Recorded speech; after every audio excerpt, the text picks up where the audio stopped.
رسول خدا نشسته بودن، فرمودن الان یه قومی میان که از نظر ایمان از همه برترن، از نظر صلابت خیلی تعریفشون کردن. دیگه مردم به رسول خدا نگاه نمیکردن، به مسجد نگاه میکردن، در مسجد. این کی میاد؟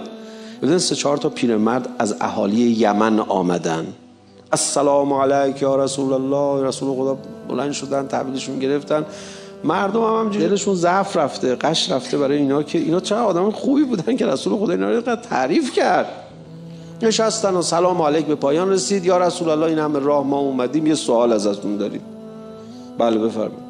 یا رسول الله عمرت به درازای آفتاب باد، ما راهمون اینجا دوره، یه وقت شما از دنیا رفتی جانشین شما کیست؟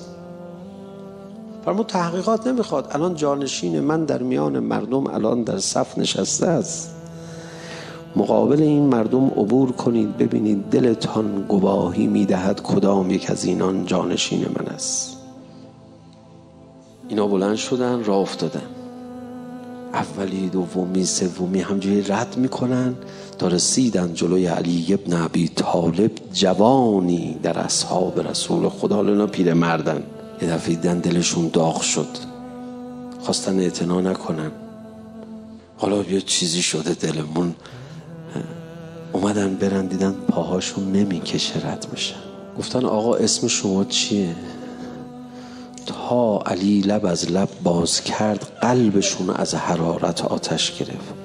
فرمود من علی ابن ابی طالب هست. اشهد ان علی ولی الله.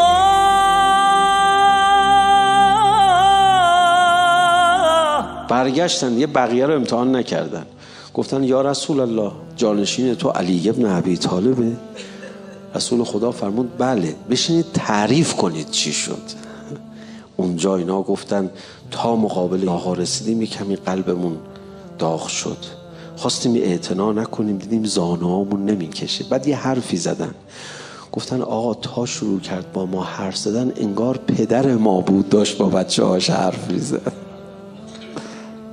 ببین این دل رو میخواد، ایمان به پیغمبر. این دل رو صفای شما رو عشق است که بعد 1400 سال این احساس و نسبت به علی که ندیده ای داری. این خیلی قابل تقدیره.